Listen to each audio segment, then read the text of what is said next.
हरिहंत सिद्ध सूर्य उपाध्याय साधु सर्व अर्थ के प्रकाशी मांगलिक उपकारी है।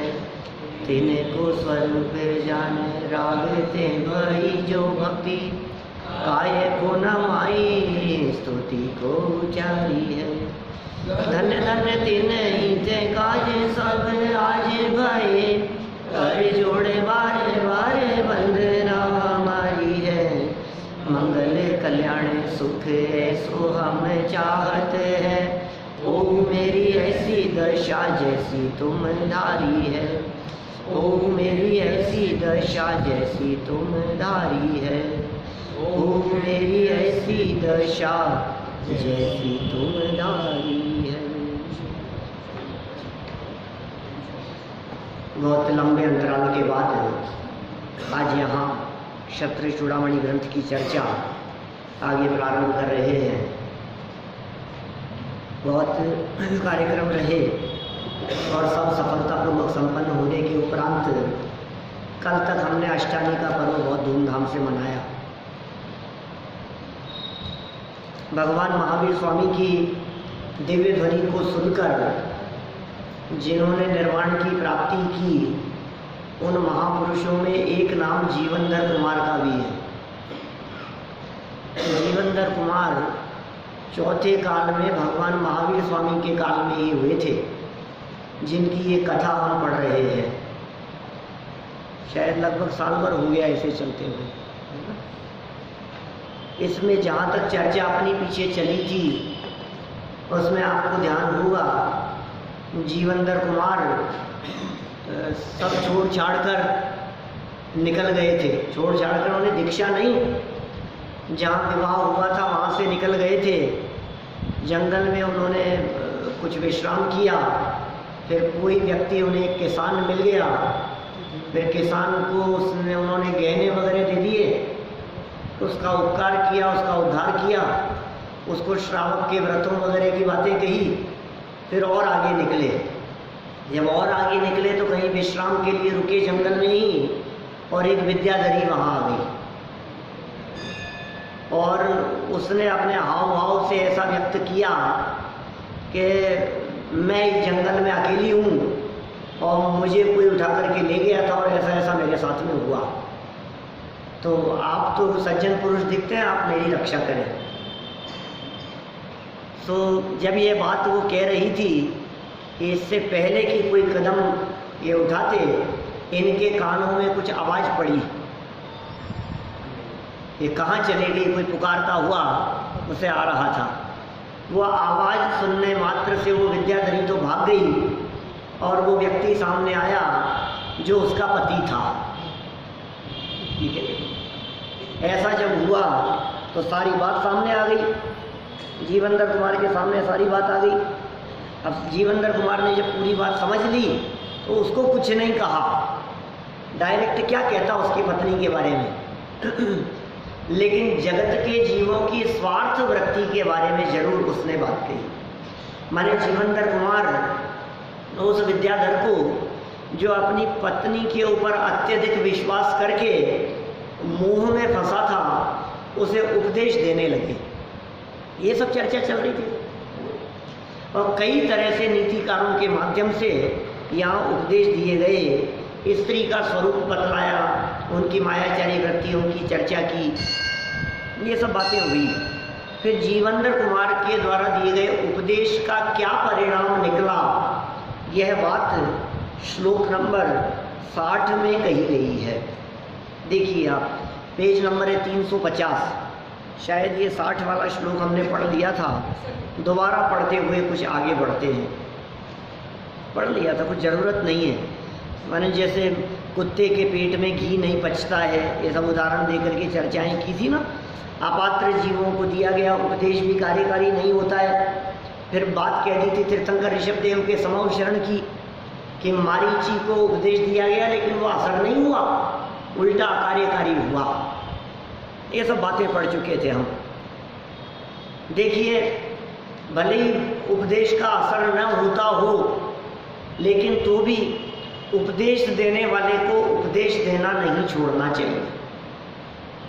असर हो चाहे नहीं हो, उपदेश तो दिया ही जाना चाहिए। और आज नहीं तो कल कभी न कभी उपदेश का असर होता ही होता है। हो सकता है कदाचित सामने ना हो, लेकिन फिर भी भूत और भविष्य में, भूत में तो क्या कहेंगे, भविष्य में कभी वो उपदेश याद आएगा। इसीलिए तो निसर्गज सम्यक दर्शन की बात कही है हमारे यहाँ, अधिगमत सम्यक दर्शन की बात तो है ही, निसर्गज भी तो है ना एक सम्यक दर्शन। आप जानते हैं साहब, सम्यक दर्शन दो तरह से उत्पन्न होता है। एक तो कोई उपदेश देता हुआ दिखाई देवे सामने से, वो क्या कहलाता है, अधिगमज। और एक जिसमें बाहर से कोई उपदेश देने वाला नहीं दिखाई दे रहा, वो कहलाता है निसर्गज। लेकिन आचार्यों ने ऐसा कहा है कि ये जो निसर्गज सम्यक दर्शन है, इसमें पूर्व भाव में कभी न कभी सुनी हुई देशना काम आती है। पहले कभी सुना होगा हमने, तो पहले का सुना हुआ काम आया, इसका मतलब पहले जिस दिन सुना था उस दिन काम नहीं आया था, ये अर्थ हुआ ना। जब सुना था उस दिन तो असर नहीं हुआ था, आज असर हुआ है। तो इसका अर्थ यह हुआ कि आप यदि किसी को उपदेश दे रहे हो या उपदेश सुन रहे हो तो वो निरर्थक नहीं जाएगा, कभी भी काम आ सकता है। आज तो प्रसंग इंद्रभूति का है साहब, आज तो इंद्रभूति का प्रसंग है। आज वीर शासन जयंती है ना, वीर शासन जयंती। क्या क्या होता है, क्या हुआ था? जयंती क्या होता है? जयंती तो जन्म होता है, तो होता है किसी चीज की शुरुआत जहां हो। वीर भगवान महावीर स्वामी के शासन की शुरुआत आज से हुई थी। शासन आज से शुरू हुआ था उनका। सावन कृष्ण एकम, सावन बदी एकम, धन्य धन्य सावन की पहली है एकम। की घटना क्या घटी थी कि 66 दिन तक भगवान महावीर स्वामी की दिव्य ध्वनि नहीं खिली। 66 दिन तक केवल ज्ञान हो जाने के बाद ऋजुकुला नदी के तट पर महावीर स्वामी को केवल ज्ञान की प्राप्ति हो गई थी। कौन से दिन? माघ कृष्ण चतुर्दशी के दिन। कौन सा दिन था?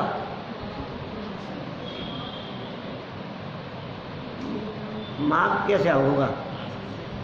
कितने दिन? 66 दिन लगा लो आप, कितने, 2 महीने करीब पहले की बात है। 2 महीने 6 दिन। तो उस दिन भगवान महावीर स्वामी को केवल ज्ञान हो गया, घोषणा हो गई, चारों तरफ लोगों के पास में संदेश पहुंच गए, उपदेश सुनने के लिए आओ। लोग उपदेश सुनने के लिए आ रहे थे, समूह शरण की रचना हो गई और उपदेश ही नहीं हो रहा है। बोलो कैसी घटना घटी? होता नहीं है कभी ऐसा। ये उन्नाव सर्पनी काल के प्रभाव जैसा समझना चाहिए कि केवल ज्ञान हो जाने के बाद भी तीर्थंकर परमात्मा की दिव्य ध्वनि न खिरे, ऐसा भी हो जाता है। हुआ ही है ना। 66 दिन निकल गए, इंद्र से बात हुई, लोगों के माध्यम से बातें पहुंची सौधर्म इंद्र के कान में। ऐसा प्रश्न उठाया धवला में कि सौधर्म इंद्र के पास में थी सारी व्यवस्थाएं, ये दिव्य ध्वनि क्यों नहीं गिर रही है, ये उपदेश क्यों नहीं हो रहा है? इतने लोगों को निमंत्रण दे दिया गया है, सारे लोग आ गए हैं, इतनी बड़ी सभा में भी इतनी बड़ी अव्यवस्था, क्या कारण था? उपदेश क्यों नहीं शुरू हो रहा है? तो जवाब मिला, क्योंकि उस समय गणधर का अभाव था। 66 दिन तक दिव्य ध्वनि क्यों नहीं खिली? गणधर नहीं था भाई साहब, नहीं था गणधर। फिर प्रश्न खड़ा हुआ, गणधर नहीं था तो उसको बुलाने की जवाबदारी किसकी थी? सौधर्म की। लेके आता ना सौधर्म, जिसको गणधर बनना था, वो क्यों नहीं लेकर के आया? तो सुनो क्या गजब स्वरूप कहा है द्वादशांग में जिनवाणी क्या कहती है? तो कहती है सौधर्म इंद्र का जवाब कि काल लब्धि के बिना मैं तो असहाय था, भाई क्या करूं। दावलाकार वीरसेन स्वामी कहते हैं काल लब्धि के बिना असहाय सौधर्म इंद्र के गणधर को उपस्थित करने की सामर्थ्य का अभाव था। गणधर को उपस्थित नहीं कर सकता था, वो ला नहीं सकता था बुला करके। और वस्तु स्वतंत्रता की दृष्टि से देखो क्या कहता है वीर शासन, भगवान महावीर स्वामी का शासन क्या कहता है, क्या कहता है शासन, कण कण की स्वाधीनता की बात बतलाता है। ये है भगवान महावीर स्वामी का शासन। क्या शासन चल रहा होगा, राजाओं का शासन कैसे चलता है, दूसरों को अपने कंट्रोल में करके। और भगवान महावीर स्वामी का शासन कैसा था कि कोई परतंत्र नहीं है, कण कण स्वतंत्र है। ये उनका कैसा शासन है बोलो। आप किसी ऐसे शासक के शासन काल में जीना पसंद नहीं करेंगे जहां परतंत्रता का अनुभव करें बोलो। आपको जहां परतंत्रता और पराधीनता हो, आप ऐसे शासन में जीना पसंद करेंगे क्या? सोचना चावड़ा जी। हर व्यक्ति आपको बार बार में टोके, कहे कि नहीं तुम्हें ऐसा करना पड़ेगा, तुम्हें ऐसा करना पड़ेगा, तुम्हें ऐसे रहना पड़ेगा। ये परतंत्रता है। लेकिन भगवान महावीर स्वामी का शासन कैसा है, एक एक परमाणु परमाणु स्वतंत्र है। ये भगवान महावीर स्वामी का शासन बता दो। समय नहीं आया था, अकेले काल लब्धि की बात नहीं है।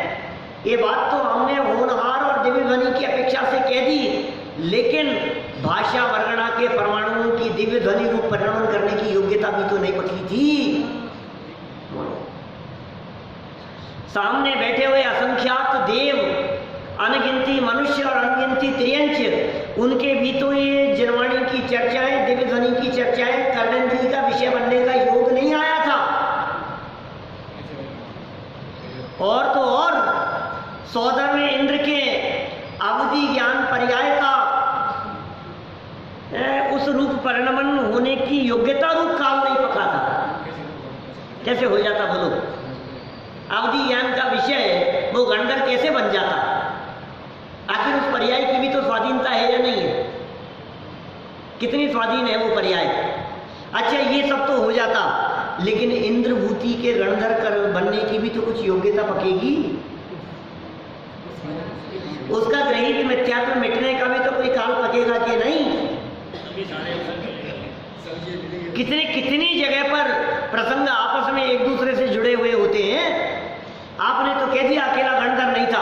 अरे गणधर उपस्थित हो भी जाता तो पात्र जीवों के सुनने की पात्रता भी तो नहीं पकी है। अभी 66 दिन में कितने उतार चढ़ाव होने हैं।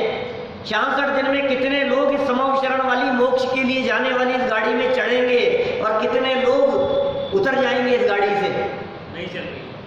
नहीं चल रही है तो गौशाला जैसे चले जाएंगे ना समव शरण छोड़ करके।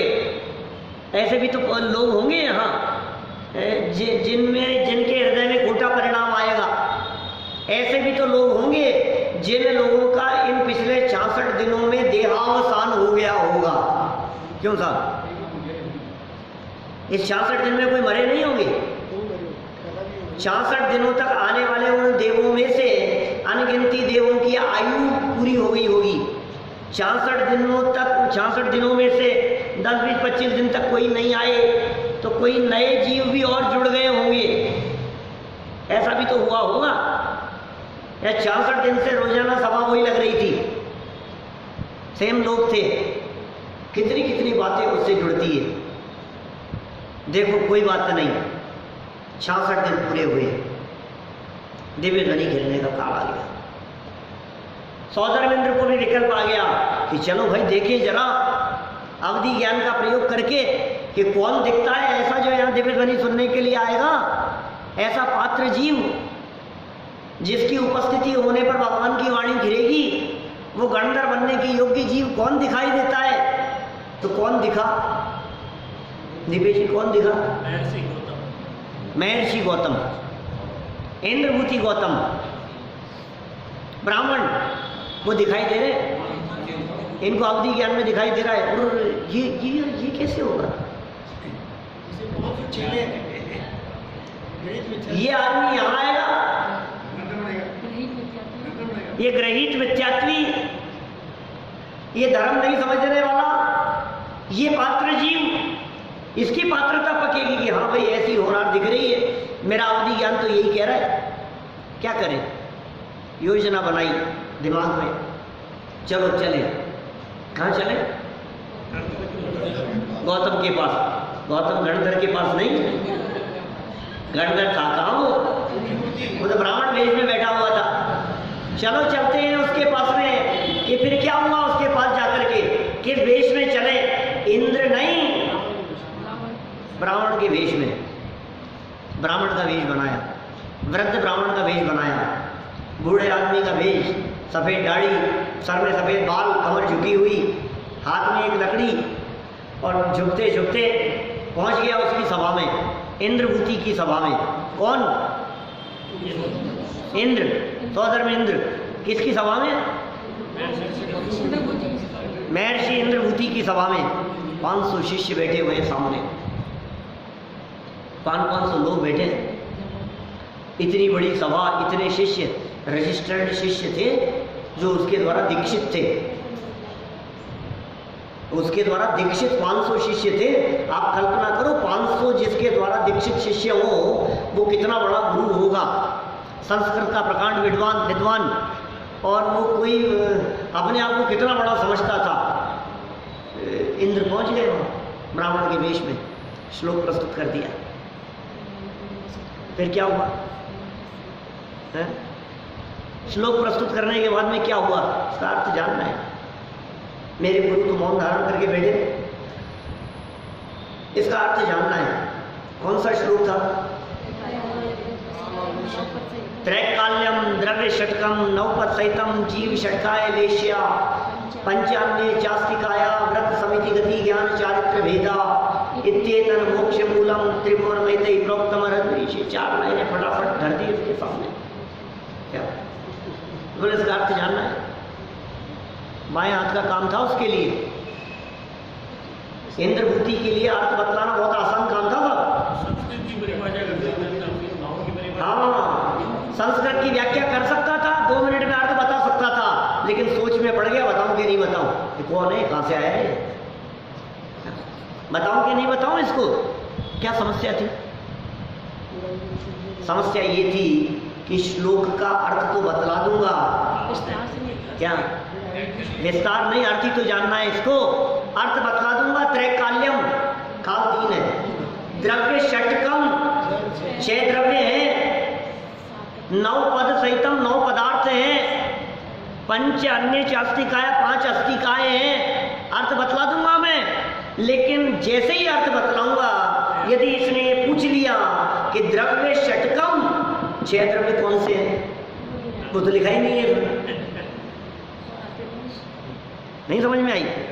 मैंने इसका अर्थ बतला दिया कि 9 पदार्थ होते हैं, तो इसमें ये अगला प्रश्न यदि इसने पूछ लिया 9 पदार्थ कौन से होते हैं, तो क्या बताऊंगा। मैंने इसका अर्थ बतलाया 5 अस्तिकाय होते हैं, और इसने पूछ लिया वो 5 कौन से हैं। श्लोक में तो लिखा ही नहीं है, बताऊंगा कहां से। माथे पे 3 सर पड़ गए, घबराहट चालू हुई मन में, श्लोक का अर्थ बताऊं कि नहीं बताऊं। और यही तो चाहता था सौधर्म जी। और क्या चाहता था?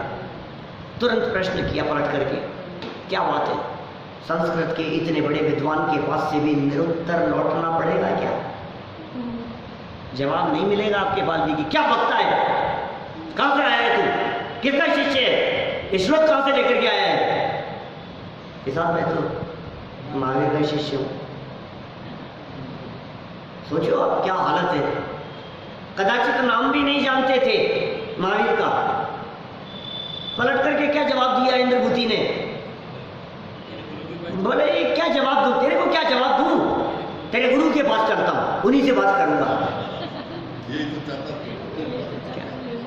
फिर क्या हुआ कि चलो उनके पास चलो, वही बात है।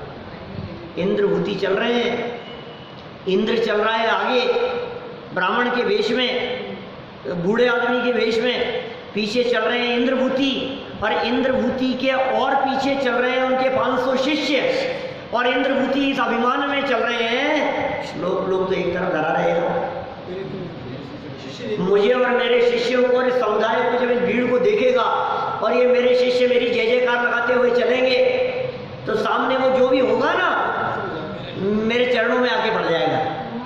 जब महावीर की बात कर रहे हैं, इस अभिमान में चले जा रहा है वो, और चलते चलते चलते चलते फिर क्या हुआ, तो वो जी वो कहाँ पहुंचे, समूह शरण के दरवाजे पर। दरवाजे पर पहुंचे और जैसे देखा हो ये क्या हुआ, ये क्या नजारा दिखाई दे रहा है, ये क्या दृश्य दिखाई दे रहे हैं। ऐसे दृश्य मैंने अपने जीवन में कभी नहीं देखे। ये कैसे दृश्य दिखाई दे रहे हैं, सारा का सारा अभिमान चूर चूर हो गया। ऐसा कहा जाता है कि मान स्तंभ को देखने मात्र से उनका मान गलित हो गया। और कुछ व्याख्याकार मान स्तंभ की व्याख्या इस प्रकार की करते हैं इस घटना और प्रसंग से कि इंद्रभूति गौतम समूह शरण के अंदर प्रवेश करने के पहले पहले जो अभिमान लेकर के आ रहा था, उस अभिमान को उसने दरवाजे पर धर दिया, अभिमान उतार दिया माथे से सारा। तो इंद्रभूति ने अपना अभिमान छोड़ा।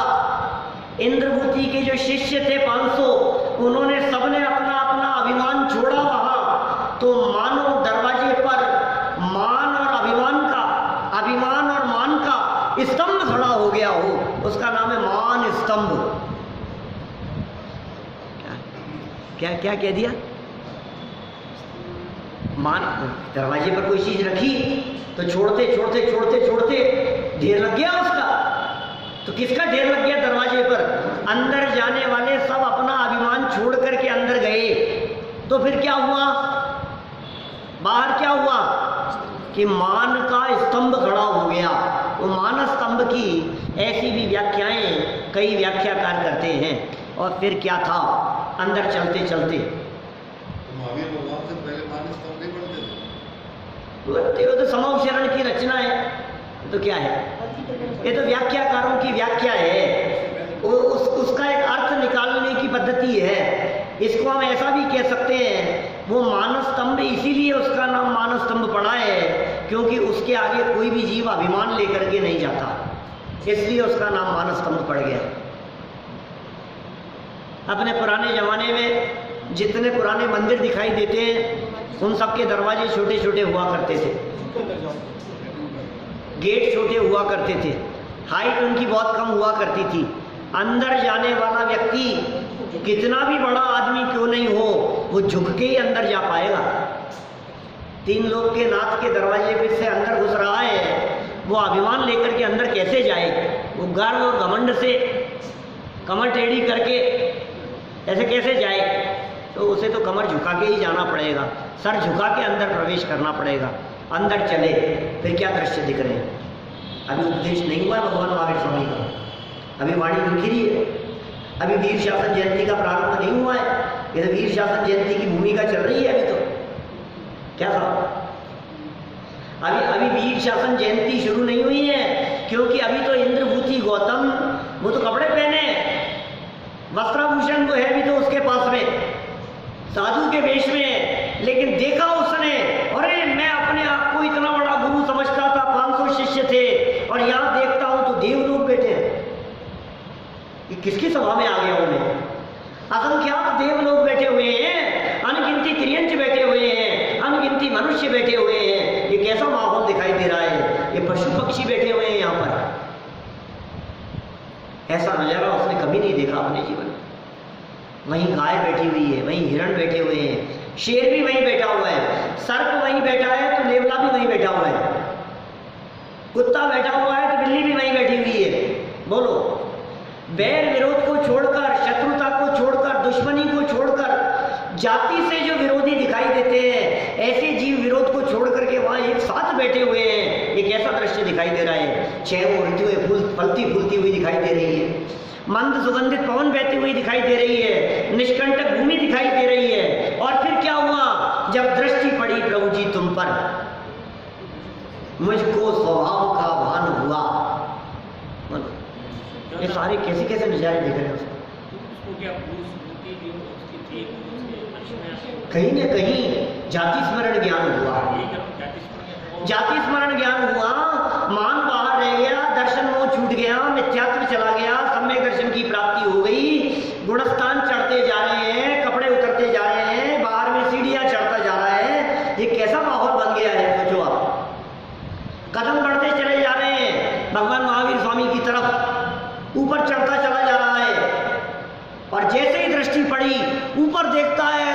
पर छत्र दिखाई दे रहे हैं, 3-3 छत्र दिखाई दे रहे हैं, देवलोग चमड़ ढोते हुए दिखाई दे रहे हैं, पीछे भावंडल दिखाई दे रहा है, और ऐसा लगा मानो भगवान मेरी तरफ ही देख रहे हैं। अभी उपदेश होना प्रारंभ नहीं हुआ, लेकिन मौन का उपदेश ये शब्दों से कई ज्यादा प्रभावशाली हुआ करता है। मौन की भाषा शब्दों की भाषा से कई गुना सशक्त हुआ करती है। शब्द एक भी नहीं निकला, लेकिन मानो सब कुछ कह दिया हो कि मूर्ख ये सब क्या देखता है, ये मौसम को क्या देख रहा है, ये वातावरण को क्या देख रहा है, ये इंद्र और देवी देवताओं को क्या देख रहा है, ये मनुष्य त्रियंच गति के जीवों को क्या देख रहा है, ये सब देखने लायक नहीं है। ये क्षत्र चमर भावंडल, ये समोशरण का वैभव, ये सब पुण्य का वैभव है। सुन, देखने वाले को देख, अंदर में देख, देखने वाले को देख, अपने स्वरूप को देख, अपने गायक स्वरूप को देख। मानो भगवान महावीर स्वामी का वो मौन उपदेश इंद्रभूति ने सुन लिया, मौन उपदेश सुन लिया। सारा जगत यह कहता है कि इंद्रभूति भगवान महावीर स्वामी के शिष्य थे। इंद्रभूति उनके शिष्य थे। इंद्रभूति ने भगवान महावीर स्वामी से क्या सीखा, मैं आपसे पूछना चाहता हूं, बोलो। इंद्रभूति ने क्या सीखा भगवान महावीर स्वामी से? गुरु थे ना क्या? मैं आपसे पूछता हूं, भगवान महावीर स्वामी के प्रमुख शिष्य कौन? बोलो। भगवान महावीर स्वामी के प्रमुख शिष्य कौन? इंद्रभूति गौतम प्रमुख शिष्य थे। क्या पढ़ाया था भाई साहब उन्होंने भगवान महावीर स्वामी ने? और क्या पढ़ा था इंद्रभूति ने उनसे? सोचना एक बार गंभीरता से, मैं कुछ बात कहना चाहता हूं आपसे। इंद्रभूति ने क्या पढ़ा था भगवान महावीर स्वामी से, ये बताओ आप तो मुझे। सुनो, उनका उपदेश सुनने के पहले तो सम्यक दृष्टि हो गए थे। उनका उपदेश शुरू होने के पहले गुणस्थान 5वां भी हो गया था। उनका उपदेश शुरू होने के पहले 6-7वें गुणस्थान भर्ती हो गए थे। उनका उपदेश सुनने के पहले मति ज्ञान, श्रुति ज्ञान, अवधि ज्ञान और मने प्रिय ज्ञान, 4 ज्ञान के धारी हो गए थे। अब क्या बाकी रह गया था? क्षण क्षण में अंतर्मुख होकर के अतीन्द्रिय आनंद का रसास्वादन भगवान महावीर स्वामी के उपदेश को सुनने के पहले चालू हो गया था। तुम कहते हो भगवान महावीर स्वामी के शिष्य हैं, कुछ भी तो नहीं सीखने को मिला। सब कुछ तो उनके उपदेश के पहले ही सीख लिया, तो भी कोई बात नहीं। जगत के जीवों को उपदेश का लाभ इंद्रभूति की उपस्थिति के बाद में मिला, इसलिए ऐसा कहा जाता है। 7 तत्व का नाम नहीं जानने वाला व्यक्ति, 6 द्रव्यों के नाम नहीं जानने वाला व्यक्ति, नमोकार मंत्र जिसे नहीं आता हो, ऋषभ देव से लेकर पार्श्वनाथ भगवान तक के जिसने नाम नहीं सुने हो, बोलो, ऐसा व्यक्ति आज क्या हो गया? अचानक क्या हो गया? 15 मिनट पहले जो व्यक्ति इन सब बातों को नहीं जानता था, आज वो व्यक्ति द्वादशांग का ज्ञाता हो गया। आज वो व्यक्ति द्वादशांग की रचना करेगा, द्वादशांग श्रुत की रचना होगी। आज दिव्य ध्वनि को सुनकर के वो सबको गूंथने का काम करेगा कि हाँ, ये काम शुरू होगा, ये काम शुरू हुआ आज के दिन। ये दिन कौन सा है? सावन की एकम, विपुलाचल पर्वत, भगवान महावीर स्वामी की दिव्य ध्वनि गिरी। ये वो महाप्रसंग है। आज के दिन भगवान महावीर स्वामी का दिव्य उपदेश हुआ, भगवान महावीर स्वामी की दिव्य ध्वनि गिरी। ये भगवान महावीर स्वामी का शासन काल शुरू हुआ आज से। इससे पहले किसका शासन चल रहा था? जब 66 दिनों तक दिव्य ध्वनि नहीं गिरी थी, तब किसका शासन चल रहा था? पार्श्वनाथ। एक तीर्थंकर की दिव्य ध्वनि गिरना प्रारंभ होने से लेकर जब तक आगामी काल में किसी दूसरे तीर्थंकर की दिव्य ध्वनि गिरना प्रारंभ न हो, तब तक उन्हीं तीर्थंकर का शासन काल कहलाता है। नेमिनाथ भगवान के उपदेश से लेकर पार्श्वनाथ स्वामी के प्रथम उपदेश तक बीच में पूरा काल नेमिनाथ भगवान का शासन काल था। ये भगवान महावीर स्वामी का शासन चल रहा है। आपको पता है किसका शासन चल रहा है? नरेंद्र का, नरेंद्र मोदी का शासन चल रहा है यहाँ। अरे तुम किसके शासन की बात कर रहे हो? तुम कौन से एरिया के शासन काल की बात कर रहे हो? हम 3 लोक के शासन की बात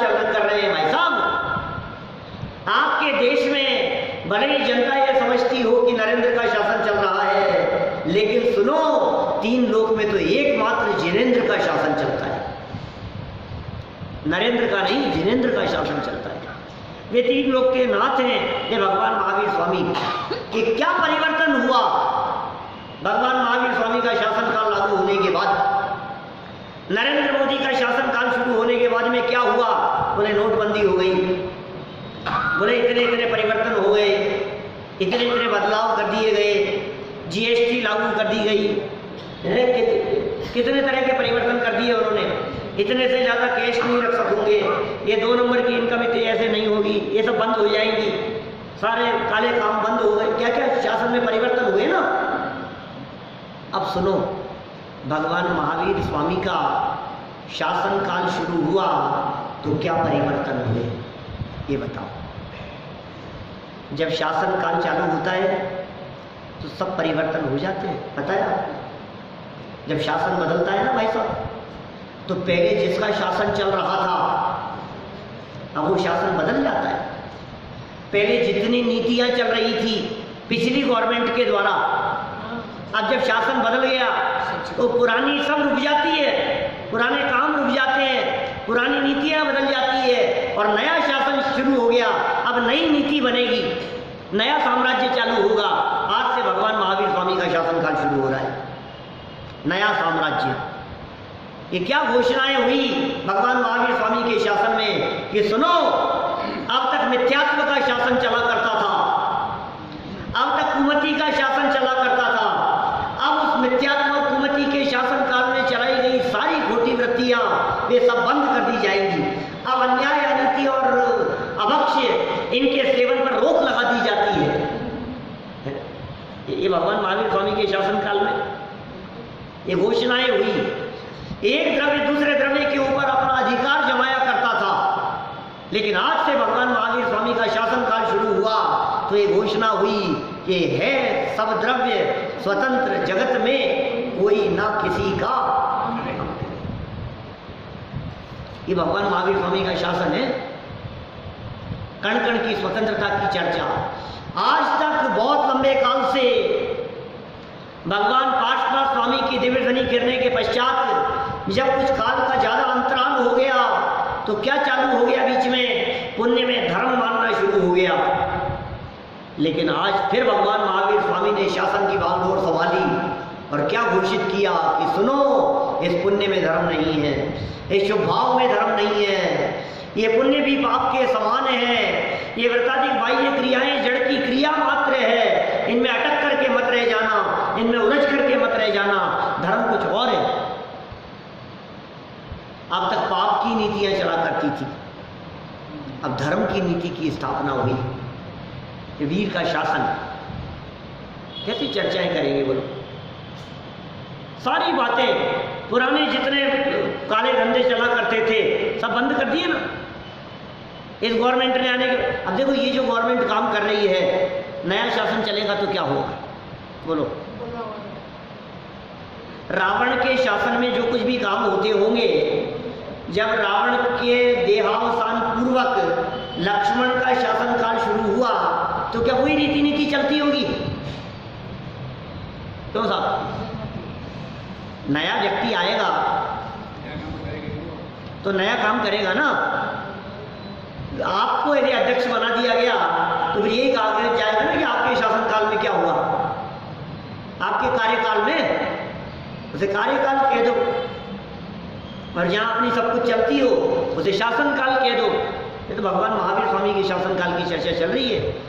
700 केवली थे भगवान महावीर स्वामी के स्वामी शरण में, 700। उनका शासनकाल कितने साल तक चला? 30 साल तक। अरे 30 साल तक तो जो उन्होंने रीति नीति चलाई है वो 84,000 वर्ष तक चले। क्या 30 साल तक तो उन्होंने सारी रीति नीति निर्धारित की, रोजाना एक एक व्यक्ति को तैयार किया। यदि वे 30 साल तक लोगों को तैयार नहीं करते तो फिर ये आगे आने वाले 84,000 वर्ष तक ये भगवान महावीर स्वामी का शासनकाल कैसे चलता, कैसा काम हुआ? कल एक घटना सुनाई थी मैंने आपको भगवान महावीर स्वामी के समूह शरण की। कल सुनाई थी घटना वहां मैदान के बीच में। कौन सी? उस राजा की घटना सुनाई थी भैया। कौन कौन थे कर वहां? भगवान महावीर स्वामी का समूह शरण विपुलाचल पर्वत पर आया और उसके आते ही क्या हुआ? समूह शरण आया, दिव्य ध्वनि गिरना प्रारंभ हुआ, जन जन में सूचना और घोषणाएं पहुंच गई और फिर तुरंत वहां जो राजा राज्य करता था उसके मन में विचार आ गया, ये अच्छा अवसर है ये अच्छा अवसर अपने वैभव दिखाने का। कितना अच्छा अवसर आ गया है अपना वैभव दिखाने का। क्या दीपेश जी, इससे अच्छा अवसर कब आएगा? इससे अच्छा मौका कब मिलेगा हमारे को? विपुला वहाँ उस नगरी का राजा, उस देश का राजा, उसे ऐसा विचार आया खजाने खोल दिए जाएंगे, वैभव निकाल लिया जाएगा, सारा लवाजमा निकालेंगे, सोने चांदी गहने सारे जवाहरात सब निकाल करके हाथी घोड़े सब सजा लिए जाएंगे और जब सज धज करके मैं वहाँ जाऊँगा इस लवाजमे के साथ में तो दुनिया देखेगी मैं कोई कमज़ोर नहीं हूँ। इतने वर्षों में मैंने कितना कमाया है, कितना इकट्ठा किया है, हमारे पास में कितना वैभव है, इसका प्रदर्शन भी तो होना चाहिए। दुनिया के सामने दिखाने का मौका कब आएगा? आप लोग भी तो ऐसा ही करते हैं। कब करते हैं आपके वैभव का प्रदर्शन? मौका आने पर, शादी विवाह के प्रसंगों पर, कहीं किसी पार्टी में, कहीं किसी आयोजन में।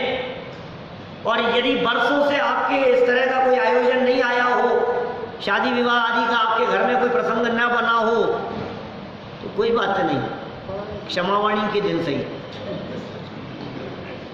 दूरदशमी के दिन सही, अनंत चतुर्दशी के दिन सही, जब मंदिरों में सारा समाज इकट्ठा होगा तब सही वैभव का प्रदर्शन करेंगे। दुनिया देखे तो सही, लॉकर खुलेंगे, अंदर से जेवर निकलेंगे, सेट निकलेंगे, गले में पहने जाएंगे। क्या क्या कर रहे हो भाई साहब? ये किसका प्रदर्शन कर रहे हो आप? आपको पता है आप प्रदर्शन किस बात का कर रहे हैं? ये आयोजन किस बात के सूचक है? और इन आयोजनों में प्रयोजन क्या होना चाहिए और प्रयोजन को भूल करके प्रदर्शन क्या हो रहा है, कुछ ठिकाना नहीं है। हमारे होड़ मची है, पता नहीं किस चीज़ की है सारे जगत में। उसके दिमाग में भी ऐसा चलने लगा, राजा के दिमाग में। फिर क्या हुआ होगा थोड़ी देर बाद में? सौधर्मेंद्र को पता लग गया दीपेश जी, अरे यार ऐसे विचार लेकर के जा रहे हैं भगवान की दिव्य ध्वनि सुनने के लिए, ऐसे विचारों से वहां जाएगा, अच्छी नहीं है ये बात। क्या करें? इसके घमंड का क्या करें? तो बगल में से सौधर्मेंद्र, ये तो अपने हाथी घोड़ों के साथ में जा रहा था, नवाजमे के साथ में समूह शरण तक जा रहा है, रास्ते में जा रहा है। सौधर्मेंद्र अपना ऐरावत हाथी लेकर, अब कहाँ ऐरावत हाथी और कहाँ इसका हाथी?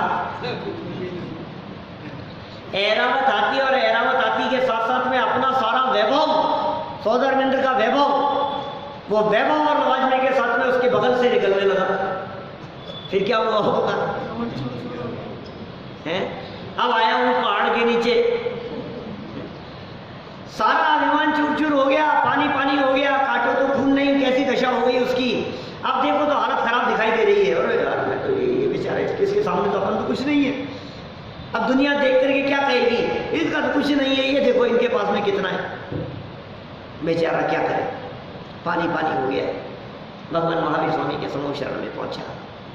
वहां पहुंचकर भगवान महावीर स्वामी का उपदेश सुना। ये सावन कृष्ण प्रतिपदा का दिन है, जिस दिन की ये घटना सुना रहा हूं मैं आपको। महावीर स्वामी पुराण में लिखी है ये घटना। भगवान महावीर स्वामी का उपदेश सुना, वहां जाकर के दिव्य ध्वनि सुनी, और दिव्य ध्वनि सुनने के बाद अब ललकारा इसने किसको? सौधर।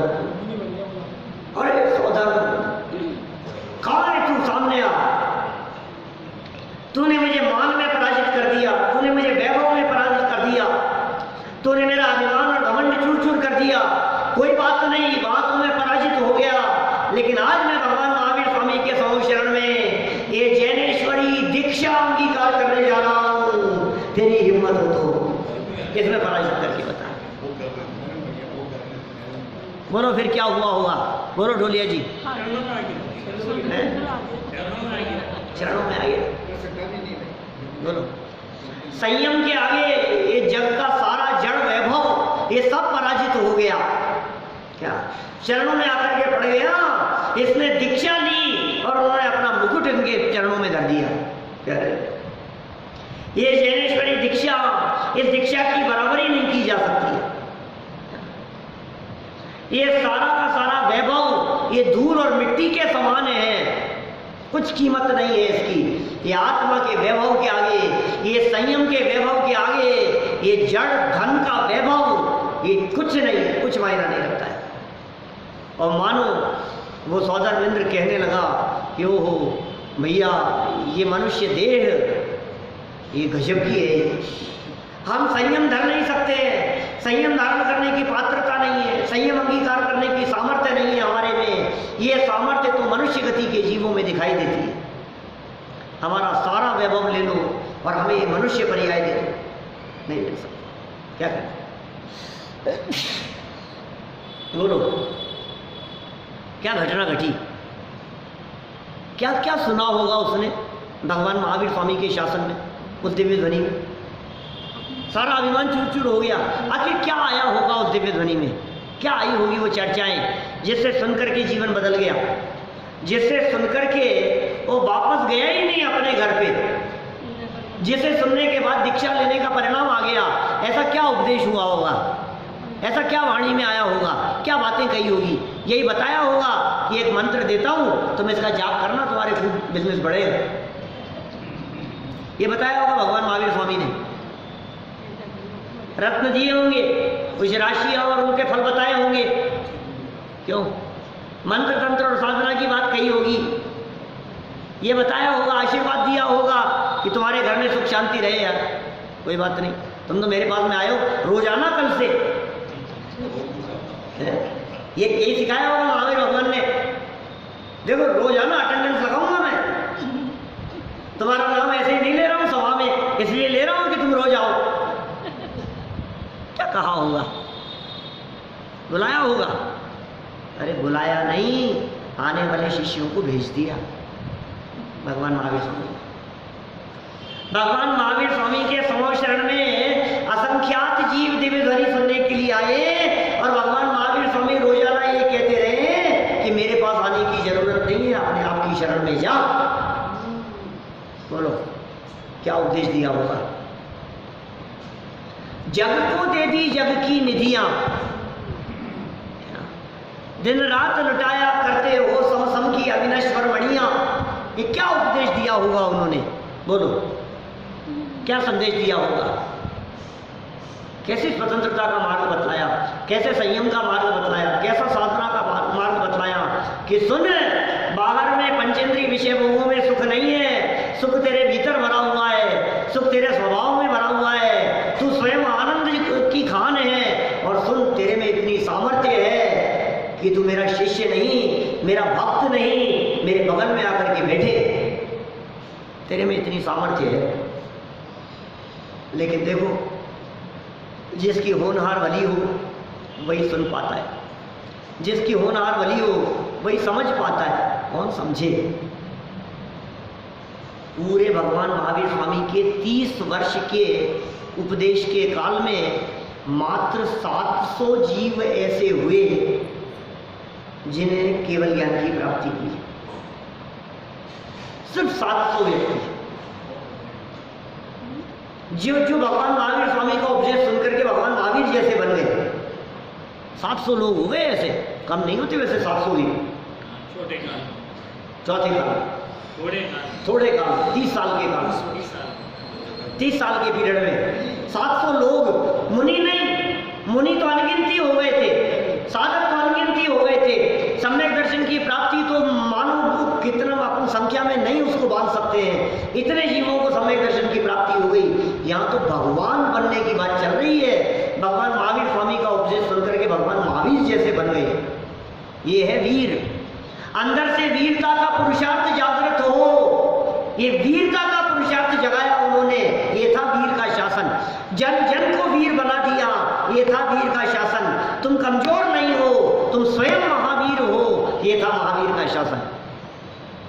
बोलो, तुम कमज़ोर नहीं हो, तुम स्वयं परमात्मा हो, तुम भगवान हो, तुम तीन लोक के नाथ बन सकते हो। जो शक्तियाँ मुझ में हैं वही शक्तियाँ तुम्हारे में हैं, जो गुण मुझ में हैं वही गुण तुम्हारे में हैं, जो सामर्थ्य मेरे में है वही सामर्थ्य तुम्हारे में है। अपने आप को कमज़ोर मत समझो, ये गलती मत करना अपने आप को कमज़ोर समझने की, अपने आप को दीनहीन समझने की, अपने आप को दरिद्री समझने की गलती मत करना। तुम परमात्मा बन सकते हो। और मानो सामने बैठे हुए शिष्यों ने संकल्प लिया हो कि निश्चित तेरे सदृश प्रभु अनंत अवस्था पाऊंगा। क्या क्या घोषणाएं हुई आज के दिन। ये वो पवित्र दिन है, ये वो महान दिन है। कैसे मनाएं, बोलो कैसे मनाएं इस वीर शासन जयंती को?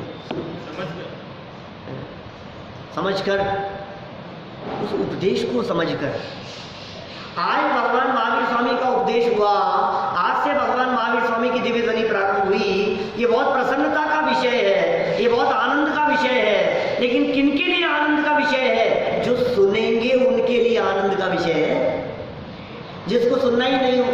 मैं आपसे पूछता हूँ, 66 दिन बाद में दिव्य ध्वनि गिरी, आनंद किनको आया होगा? उन लोगों को जो रोजाना दुकान पे बैठ करके हेरा फेरी किया करते हैं, उनको, उन्हें काहे का आनंद आएगा? जो धन के पीछे, दुकानदारी के पीछे दौड़ते रहते हैं, उन्हें काहे का आनंद आएगा? ये वीर शासन जयंती उनके लिए नहीं है। ये वीर शासन जयंती वीर के शासन को स्वीकार करने वालों के लिए है। स्वीकार तो करो एक बार, अंदर से ये बात स्वीकार तो हो हमारे को कि भगवान महावीर स्वामी का शासन काल क्या है, भगवान महावीर स्वामी ने आखिर 30 वर्ष तक क्या उपदेश दिया, और हम क्या मान रहे हैं। हम अपने आप को भगवान महावीर स्वामी का शिष्य कहते हैं, लेकिन कौन थे भगवान महावीर स्वामी? क्या थी उनकी शिक्षाएं? क्या था उनका उपदेश? कैसा था उनका जीवन? क्या दिया उन्होंने हमारे को? कैसा मार्ग उन्होंने हमारे को दिया? ये समझने का काल आ गया है। प्रतिदिन स्वाध्याय हो। सुनो, वीर हिमाचल ते निकसी, गुरु गौतम के मुख कुंड ढली है, और ज्ञान पयोनिधि माही रली, बहुभंग तरंग निसौ उचरी है। क्या ये जिनवाणी जो भगवान महावीर स्वामी की दिव्य ध्वनि से चली, जो गौतम गंधर के मुख से निकली, वहां से आगे बढ़ी, परंपरा से द्वादश अंग की ज्ञाता शुद्ध केवलियों द्वारा चलती रही, और वही परंपरा से पूर्वाचार्यों के माध्यम से होती हुई, वर्तमान विद्वानों से होती हुई ये जिनवाणी हम तक पहुंच गई है। इसे स्वीकारो, इसे स्वीकार करके ही ये वीर शासन जयंती मनाई जा सकती है। और हम सभी इन बातों को अपने जीवन में उतारें और ऐसी सच्चे अर्थों में वीर शासन जयंती मनाएं। ऐसी भावना से बात को यहीं विराम देता हूँ। ये दिव्य ध्वनि से, ऋषभ देव की दिव्य ध्वनि से महावीर भगवान की दिव्य ध्वनि तक एकमात्र जो बातें आई है, वे ही बातें यहाँ जीवनधर कुमार ने भवदत्त को बताई। अब भवदत्त की क्या दशा हुई, ये चर्चा कल आगे बढ़ेगी।